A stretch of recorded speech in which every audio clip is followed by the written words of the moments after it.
everyone, and welcome to another episode of Grit and Glamour, an interview series featuring honest conversations with fashion change makers on what it really takes to lead and succeed. I'm your host, Ruby Verigiano, and on today's show, I have the multi-passionate and multifaceted Mafae Belasco. In addition to her title as Miss World Philippines 2003 and her work as a fashion model, she's also an entrepreneur, a personal development coach, and a mother of six, among many other things in her life. And on today's conversation, we're going to be talking about one of the key things that you need to succeed in the fashion industry, or any industry really, which is a strong inner foundation to walk confidently in the runway of your life. So without further ado, let's welcome Mafae on the show. Hey, Ruby. Hi, Mafae. Thank you for streaming in from Manila. How are you? I'm good.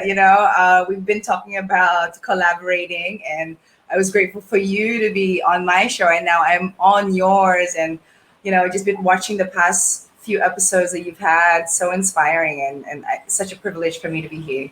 Oh, thank you. And likewise to you. I'm so happy that we can really foster this connection despite our distance. And Yeah. we've been connected for over 7 years. So I know when now that we've been really keeping in touch, I checked my emails and I still had emails from you back in 2016. I was like, oh, wow. I mean, I guess and it's even all about further back time. than that.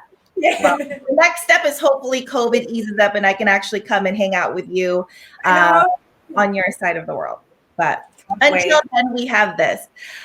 So Mafae, let's get right to it because as you know, the show is grit and glamour. So I want to talk really a lot about the process and the messiness behind what people see, what because once people see the end product, right, it looks very shiny and polished, but there's actually a lot that goes on behind it.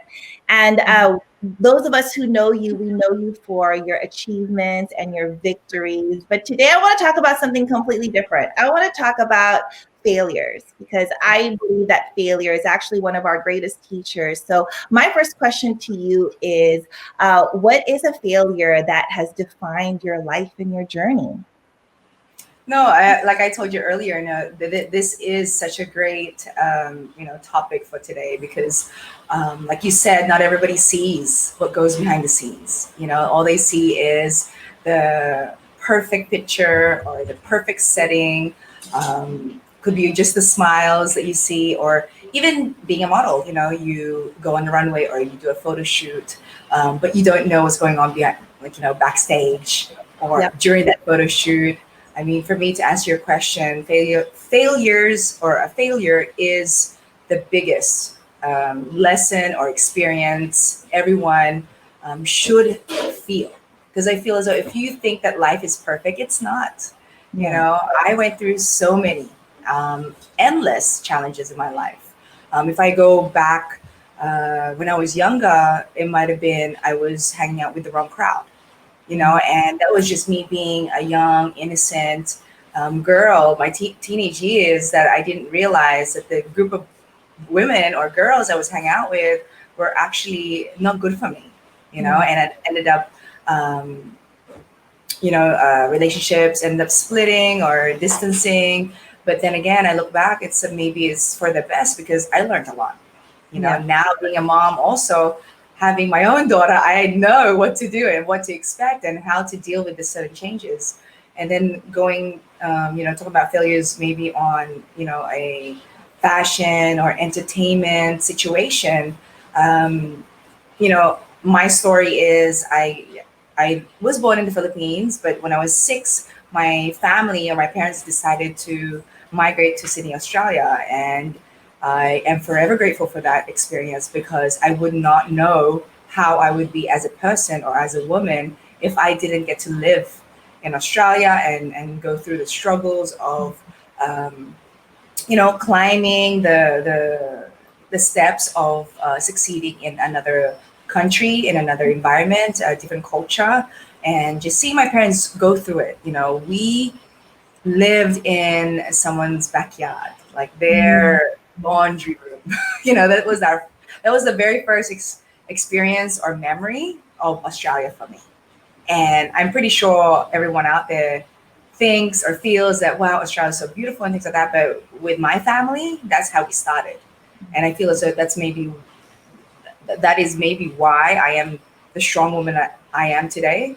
And during that journey too, I did not ever think that I would even be a model, or represent the Philippines in a pageant. Because I was such an athlete, I thought, I did dream to represent the country in a sport. And, things happened differently. And I was given an opportunity to join a pageant here in the Philippines. But before that, the experience was joining a pageant in Australia first, in the Filipino community. So I'm just, somewhat fast tracking a little bit of my trip leaving Australia to go to the Philippines to pursue a bigger uh, goal or dream, which was to represent the country as a Miss Philippines. During that time, I think I thought in my mind that I was prepared. But being, I guess, the Aussiness in me, I was happy-go-lucky. I was trusting the world, trusting people. And that was my mistake. Maybe that was a failure on my end, that I did not research on the Philippines, living in the Philippines on my own or without my parents, without that comfort. Because I did live with my aunt and her family, and I was grateful for them, but it was still different. I was 21 years old and thought I knew the world. I didn't. I wish back then I would have learned Tagalog more. Although my parents spoke to us in Filipino, I would just reply in English. But it would have been better if I did some courses where I was comfortable speaking the language. Though I am now, of course, I'm very fluent now. But back then, as again, going back being 21, I was just like, yes, I get to move to another country, which is actually my home also. But I failed to not recognize, okay, it's also a different culture to what I'm used to. It's not like Australia. Logistic wise, I still had to learn that too when I first got here. And during that time, I had time to prepare to join Miss Philippines, which was called Binibining Pilipinas, one of the prestigious pageants here in the Philippines. And I didn't know that I was actually going to places around the Philippines that were not exactly safe. And Mm. again, that was, me failing to research, failing to know and understand how the culture is. Yeah. Filipino culture is different to the Philippines and to the Filipinos abroad, Yeah. you know, and I'm sure you can agree with that, Ruby, because, you've been traveling around. And for me, this is just an honest opinion or an honest experience, is that I feel as though the reason why the Filipinos abroad are so much closer or united is because they miss the Philippines. So when they see another Filipino or Pinoy, it's like, hey, we're from the same place. And that's how I was also taught, because every time I would, take my grandma, my Lola out, because I was the one always wanting to hang out with her or just wanting to learn from her. Every time she saw someone who looked Filipino, Filipino Yeah. ka? Are you Yeah. Filipino? And so to me, I thought, wow, this is so fun. When I finally get to go to the Philippines, everybody's going to be like that. Yeah. And that was me not understanding I was actually different. Yeah. Coming to the Philippines, I was the outsider. And I felt hurt. I was a little bit sad, a little bit frustrated. Um, I thought I was coming back, to inspire others and wanting to fulfill this goal, which is, join a pageant and uh, represent the Philippines. But I feel as though those were my failures. I did not really prepare myself to Mm. what was actually there. Yeah. And at the same time, I felt as though I had enough savings, but really it wasn't enough. Um, During that time, there was no online platforms that I could call my parents, video call my parents during that time. And this is showing my age now, but I'm grateful for the experience, because now I can tell my kids, "You're lucky." By a hit of a button, Viber, WhatsApp, or even what we're doing now, we can see each other, we can hang out. Whereas then, I was spending all my savings on landline Oh my overseas. I remember those cards, international calling cards. Yeah. And then yes, there was internet, but you have to go to the internet cafe. Your family has to be, kind of exclusive to have your own internet in your home. And of course, living with my aunt, I felt embarrassed using the internet all the time. And my cousin was studying and needed the computer, so I had to really, really humble down. Like I was like, wow, why am I doing this? You know what I mean? But yeah, just answering your question about failure is, you know, just Yeah. learning more, not staying, I guess, not being too confident, especially when you're trying to pursue something in another environment that you're not used to. That was me being maybe a little bit arrogant, maybe overconfident, maybe too excited, but my checklist was not complete, I guess. Yeah. Well, thank you so much for sharing that. I think it's so important to really help give context to the textures of your journey. And I think what I really appreciate is also hearing myself in your story. I mean, even though you were raised in Australia and I was raised in California, actually our experiences are so similar. And Californians are very much like Aussies. We're very idealistic and very positive and very sunny people. And sometimes that is not effective in some places, right? So I think Yes. I really However, appreciate like that.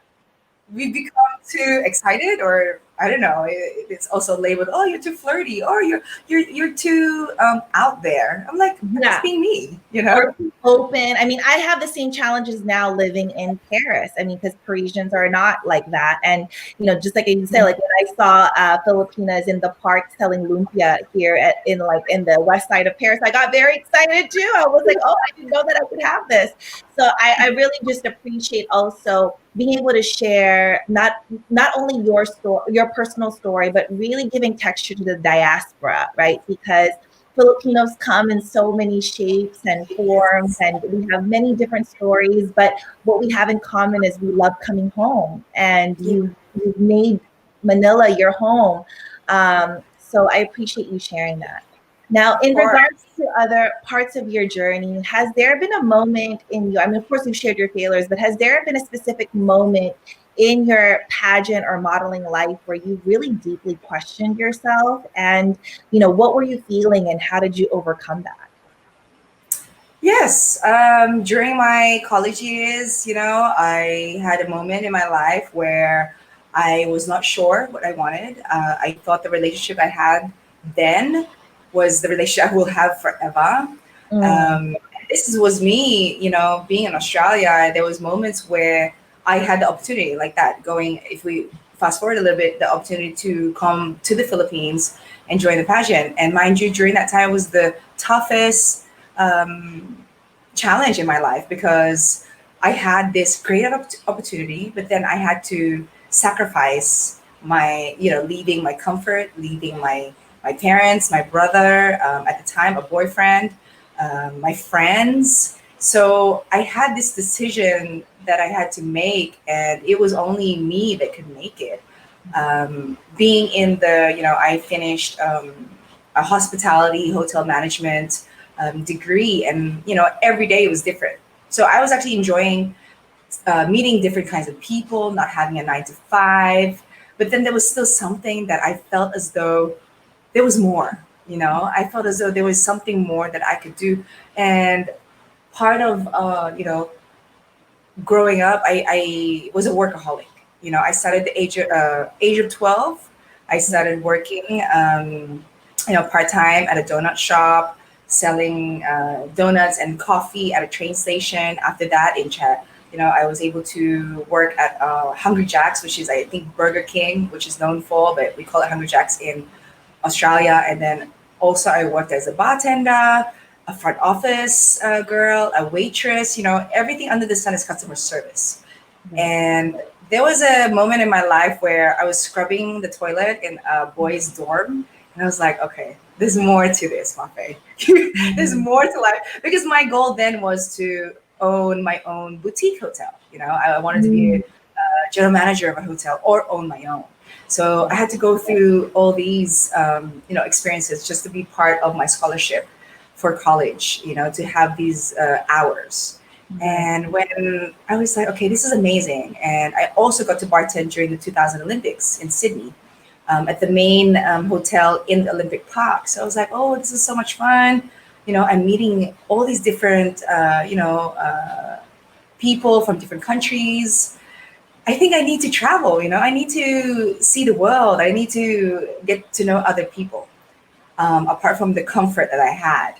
And so that was when I was doubting myself. Okay, when I was given a chance to go to the Philippines and to be able to join a pageant, I was like, okay, that is huge. If I'm going to take this risk, if I'm going to not take this risk, what are the advantages and disadvantages? Ruby, I sat in Circle Key, which is by the harbor of Sydney, in the city, and I was sitting on a bench in front of the Harbor Bridge and the Opera House. I Wow. sat there and I meditated and I asked. I guess maybe I was praying, but I was like speaking to these, tourist attraction that's so beautiful.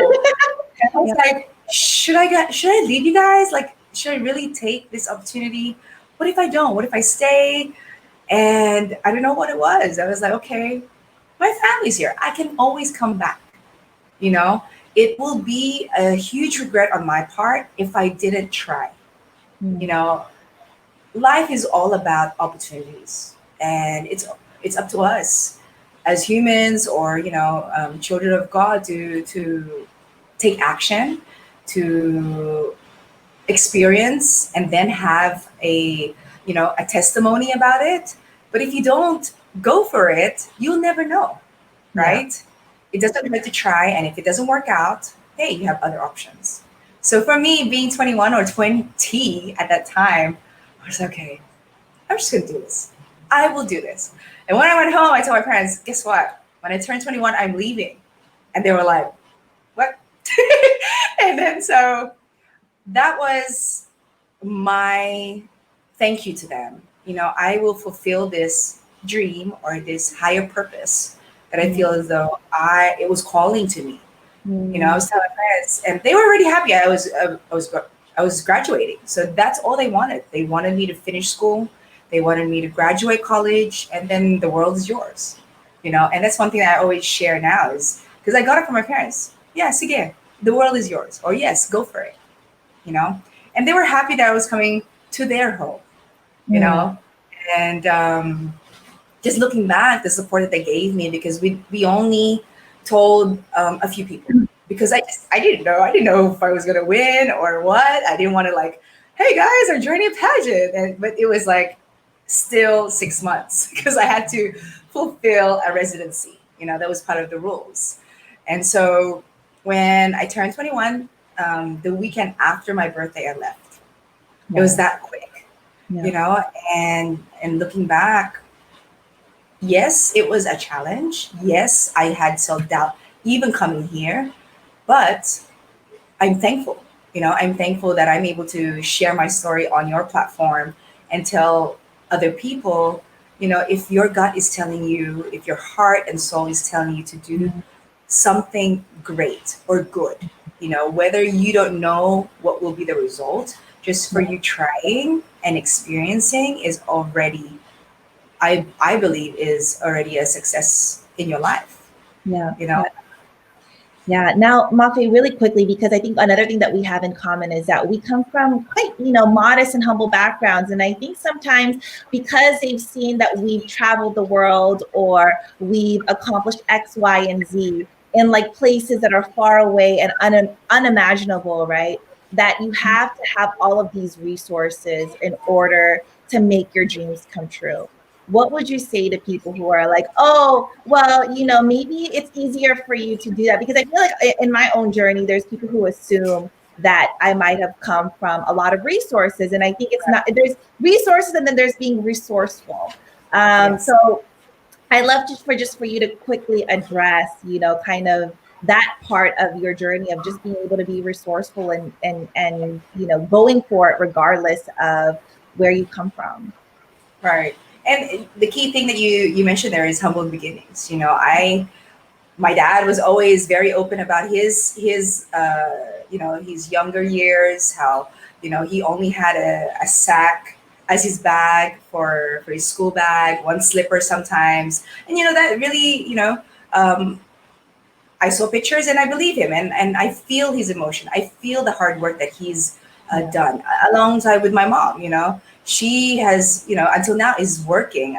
She's in her 60s already, and I think to them they don't know what retirement means or Mm. want to know what it means or is even in their dictionary. And those are the mentors that I've had in my life.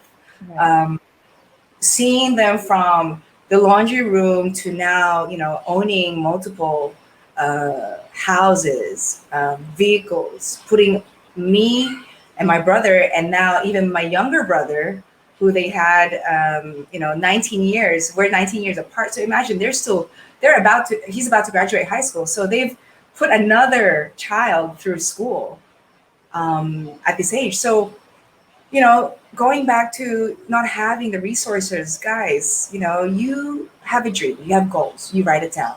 You know, it's up to you to take action on those. There's so many opportunities out there that will support you. You know, I was the first to graduate. My dad, I know they could not afford college. Yeah. So my parents researched on scholarships. And I was, blessed enough to have a scholarship when I went through college. And now that has taught me how to be responsible with my children.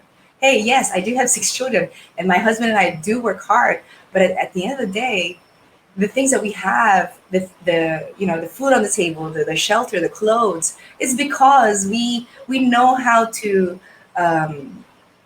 get there. We know what to do with our lives to be able to provide. Yeah. And I think that's something key that people need to know is that you just have to work for it. Don't wait for the handout because nobody's going to give you a handout. In Yeah. the real world, no, you're on your own. Yeah. You're really on your Yeah. own. I mean, for me, even when I had my family here, I still put myself through so many workshops, courses, even found jobs. Um, it was tough for me. There was only a small group of, let's say, field foreigners out here in the Philippines. For us to, I guess, get along with and understand each other's stories, and then that's how I was able to network and land some jobs. I bartended out here. I had my modeling on the side, which my aunt also guided me, but she did not open that door for me. Mm. She told me who's who. She guided me on how to respect the industry, but at the end of the day, I still had to do the action. I still had to go to those VTRs, go to those castings, book my own taxi, right? And during that time, there was no Grab, there was no No. Uber. I was out on the street waving at cars, at taxis, mind you. And that was tough because there was no GPS, that Yeah. tracking system. So if I leave the house, I only had the plate number to send my aunt, and then we pray. So whereas now everybody's lucky that you can track everything. Yeah. Um, I came to a time in the Philippines where it was not safe for me. I mean, my husband tells me all the time, I cannot believe your parents allowed you to come to the Philippines on your own. You know, you're this is me now praising myself. You're a woman. You're a beautiful woman. You're an Aussie Aussie girl. Befriending everyone. And I'm like, yeah, I know. So he kind of helped me. I'm blessed that I found my husband at a time that I needed a support system.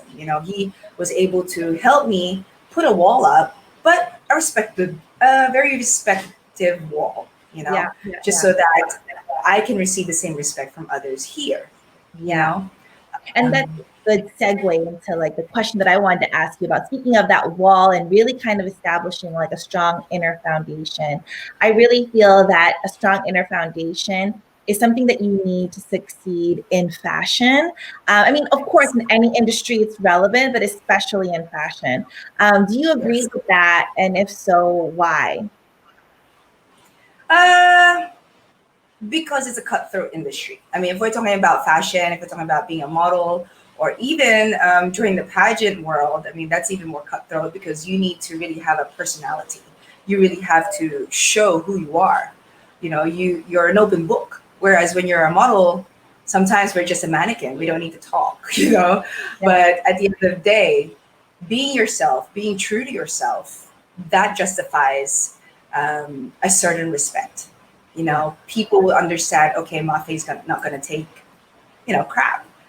She has given us like a line. Okay, she is not going to take off her top, or she's not going to show her breasts. Wherein a lot of models fall in that trap, Mm. right? They're having a photo shoot, and all of a sudden the photographer says, "Oh, that's nice, that's a nice pose.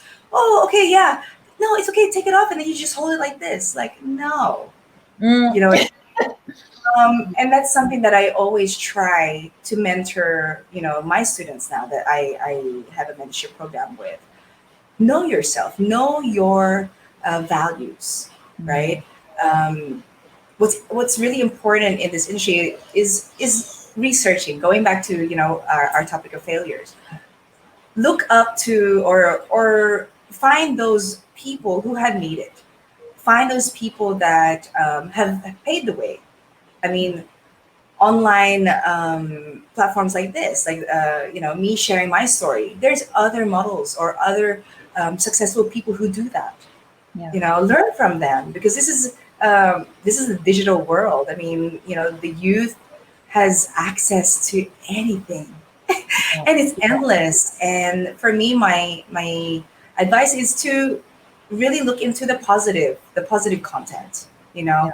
Again, grit and glamour, just like what Ruby's doing here. She is um, interviewing people who are successful, or who are mentoring others, being inspiration to others. How do you do that, right? Yeah. I hope I answered it. Yes, you did. And you touched on this briefly already, but I know that there are some people who might be aspiring to enter the modeling industry. What are some of the challenges and pitfalls that they can expect, and how can they prepare for it? You kind of touched on it briefly already, but I'd love for you to elaborate a little bit more on what they can expect on that journey so that they can be prepared. I was really excited for this question because it's something that I am really, really passionate about. I am passionate about the youth being successful. And the main people that I would actually give an advice to, first and foremost, are the parents. Mm. Understanding the passions of your children is very key to their mental health, to their confidence, to their self-esteem, and even steering them in the right direction. You know, that's I've seen and witnessed a lot of parents are not familiar with the industry. They do not know how to speak to clients or designers or you know anyone in the business. Mm. This could be for the entertainment, the music industry, because as models, as artists, as musicians, they're the creative. They're the ones that are in love of this project, this environment, or this career. So for the young aspiring models, I would really love to mentor the parents. Maybe it's something that I would talk about more and guide them on talking to their children. Why do you want to do this? Why do Yeah. you want to be a model? Because I think there are still some parents that are not accepting that their child is a creative. They're Mm. accepting that their child is actually an inspiration to others if you support him or her. Yeah. you know this is the time for the creative individuals to really shine. um, like I said, the digital platforms, the digital technologies, Yep. just being connected to people who love to talk about their stories. There's so many master classes, there's so many workshops. And if you, as a parent, are able to, I guess, be part of their journey instead of like, no, you should be a doctor, lawyer, so Mm. on and so on. The normal careers that parents feel as though is what will really provide for their children and their families. If you get to talk to your child or you get to understand their feelings at that moment, I mean, knowing their happiness and what they love, and then being part of their world, who do you think that they will listen to in the long run when things are not going so well? Yeah. Yeah. You know, when you leave them alone and say, no, I'm not going to support you. But then get to know it. Get to know what their what's in their mind, because you never know. They might see, okay, for me, this is just going to the extent. I want to be a model because I saw Tyra Banks, and she is so powerful woman, and she is such an inspirational uh, voice to others. If you don't ask that question, how will you know? You're gonna think, oh, you just want to be a model that walks up and down Yeah. and poses in front of a camera. You never know. You'd be surprised. You know, the children these days are so advanced with their thinking, with their emotions. They just need a chance to speak it out.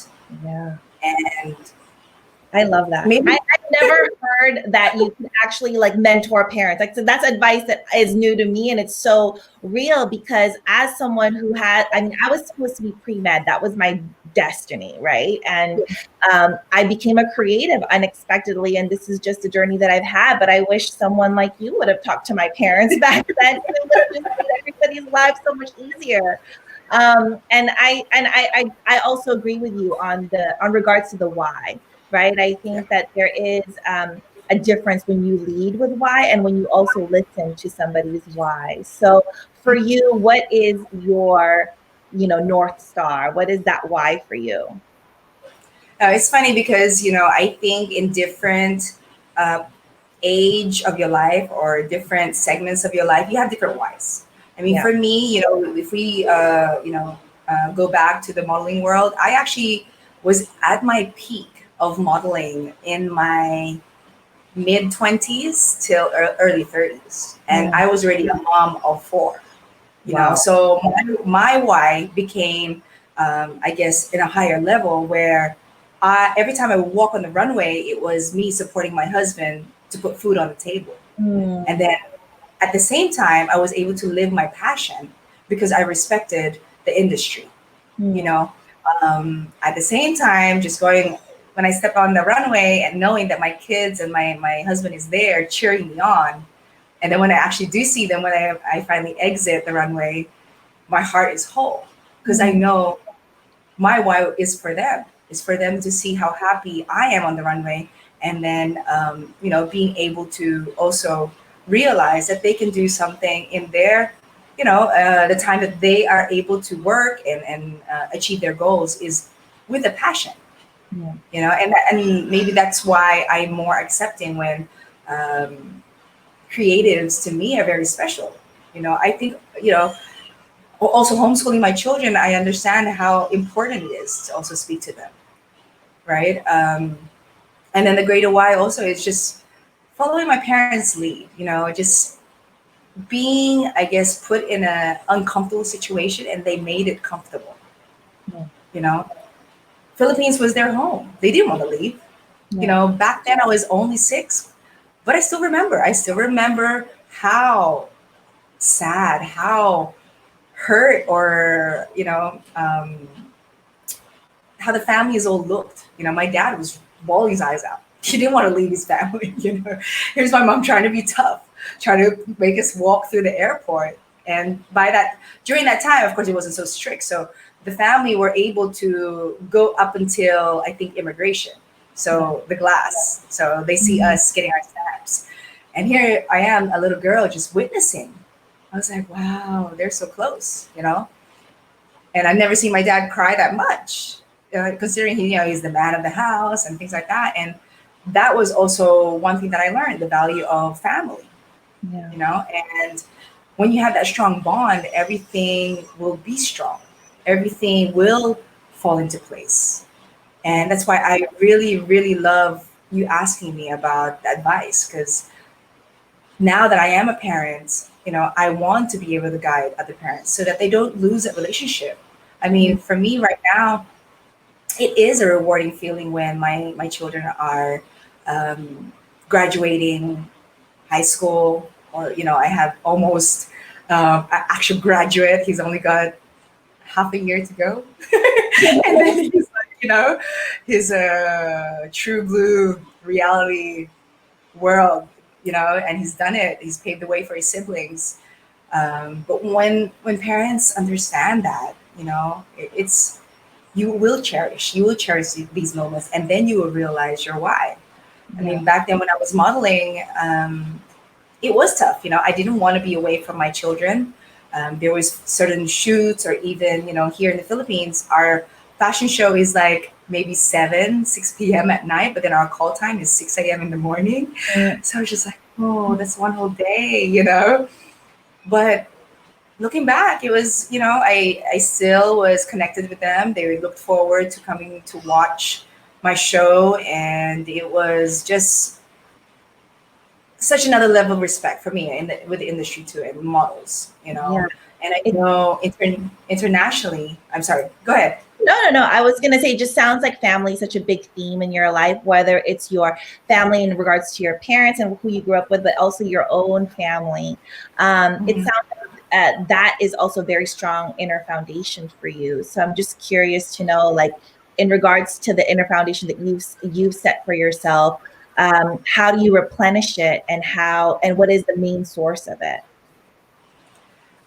The main source for me is, I think, understanding my limits, understanding my values, and then also, expressing that to others. I think communication is super key. Being a model, being a mom, being, just a businesswoman, you have to really share your feelings. I mean, there's a certain extent of respect, of course. You don't, get mad at people or be frustrated, but when you hold in the stress or the negative and unable to express it, you're actually doing more hurt to yourself than others. Totally. And that's one thing that for me, I always, when I see someone already, I think maybe it's my calling, also my purpose, to understand people's shoes or Yeah. already see the signs. And when I see it, I like, I'm used to tough love. So I'm like, what's wrong? You gotta let it out. If you don't let it out, you're gonna get sick, and you don't want that. So it's okay. Let it out. And I've exercised that for myself too. And it's been very helpful. Good. Yeah. And as you said, you wear a lot of different hats. I think that I mean, watching you from a distance, it's like, wow, you do so many things, but on top of that, you do have a big family. So, for those who are watching, do you really feel that women have it all? And if so, what does it take to balance everything? I think there's a lot of women, especially professional women, who worry that they might not be able to have everything that they want in their life in regards to both personal and professional success. But I think that you exemplify that, it is possible. But, what is your take on women having it all?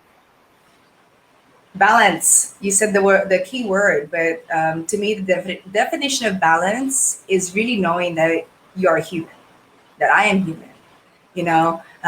Being vulnerable in certain situations wherein you voice when you need help. Yeah. That's a sign of strength, especially for women. If you don't admit that you need help at that moment, at that situation, you're just suffering. You're alone. You have to voice that out. It shows strength. Maybe a lot of people might not agree with me, but to me, when I started submitting to that and putting my hand up, hey guys, can you hold the baby for a second? I need to breathe. It helps, even if it's just 5 seconds, 10 seconds. You need that moment. You need that moment to uh, allow yourself, make your mindset okay. Because otherwise, how are you supposed to take care of other people? How are you supposed to take care of yourself if you don't even know how to, Right. right? And obviously, women, most especially, are strong. We were created to be able to give birth. Our bodies are strong. Yeah. But then, just understanding that we do feel pain, we do feel tired. It's okay to say, I need help. Yeah. And I think And for Aussies and Californians, what we have in common is like this positive energy, right? And I'm finding myself catching myself these days, like, okay, there is such a thing as toxic positivity, and yeah, we don't have to be okay and it doesn't have to be great all the time. We can let people in and admit when things are getting hard. So I appreciate that advice. Yeah. But you have shared so much wisdom on the show today. I so appreciate your story and your honesty. And even you sharing that is also like letting people into, the inner workings of your life. And I think that that makes you an even more multifaceted human being. So thank you so much for sharing all of your knowledge on the show. So for those who want to know more about you and want to follow you, where can they find you? Um, you can follow me on Mafae B on Instagram. I'm also on Kumu, and we are on Kumu right now, I think. And my handle is also Mafae B. But then you can also check out, I have other platforms, which is In Love With Me series, dot series on Instagram, wherein Ruby was also there. I guested her there. And, my motto, and this was actually created a few years ago with my family, that we wanted to change um, and save people's lives online. So our motto and hashtag is save lives online. So if you want to follow that hashtag, you will see positive content. And if you want to be part of the hashtag, go ahead and use it. I truly believe this is the time to really make a difference on your social media platforms, online, sharing positive content, because people need it. I Yeah. need it. Yeah, and not just being a model, but being a role model, right? That's why I really was so excited to have you on this show. So thank you, Mafe, for coming on. And for those who are watching, thank you so much for tuning in to this episode of Grit and Glamour. We broadcast every Saturday, and I hope to catch you on the next one. And hopefully, if this conversation inspired you, please do share with your friends. And we hope to see you next time. Thank you, Mafe. And thank Thank you, you, everyone, for listening. Ruby. See you next time.